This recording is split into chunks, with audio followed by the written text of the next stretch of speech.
Coup de théâtre ce week-end dans l'affaire Pierre Palmade. L'humoriste de 54 ans a été frappé par un AVC alors qu'il attendait le verdict du parquet de Melun. La justice a tranché ce lundi 27 février en faveur de la détention provisoire avec mandat de dépôt suite au grave accident que la route qu'il avait provoqué il y a un peu plus de 2 semaines. Le placement en détention provisoire a été mis à exécution par le procureur de la République du tribunal judiciaire de Melun, précise un communiqué officiel. En raison de l'état de santé de l'intéressé, cette décision n'a pas donné lieu à ce jour à un transfert dans un établissement pénitentiaire. Pierre Palmade reste pour l'heure enfermé dans sa chambre d'hôpital du Kremlin-Bicêtre sous étroite surveillance policière. Pour Patrick Balkany, Pierre Palmade n'a rien à foutre en prison.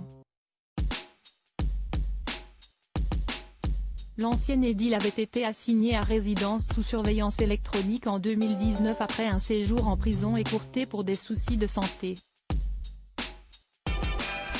Pour moi, la décision qui avait été prise par le juge était la meilleure décision possible, a-t-il expliqué sur le plateau de CNOU. C'était de le mettre sous bracelet électronique dans un hôpital psychiatrique spécialisé pour les addictions, on le soignait et il était enfermé.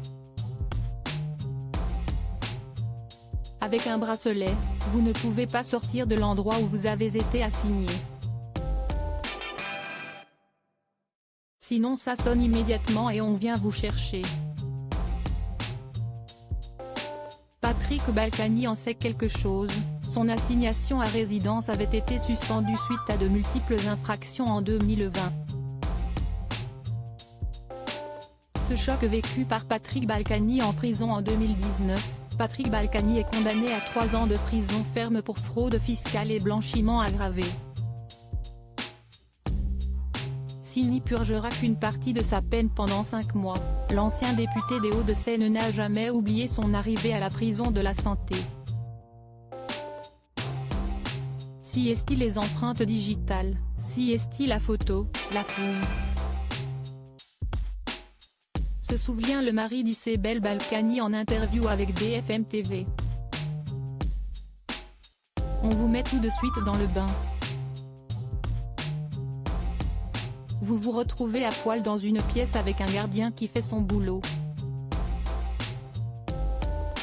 On sait quand on rentre, mais on ne sait pas quand on en sort. Ça vous fait un choc, ça si est sûr. En 2022, Patrick Balkany avait passé plusieurs mois en détention à la prison de Fleury-Mérogis pour fraude fiscale. Désespérée, sa femme Isabelle avait essayé de mettre fin à ses jours.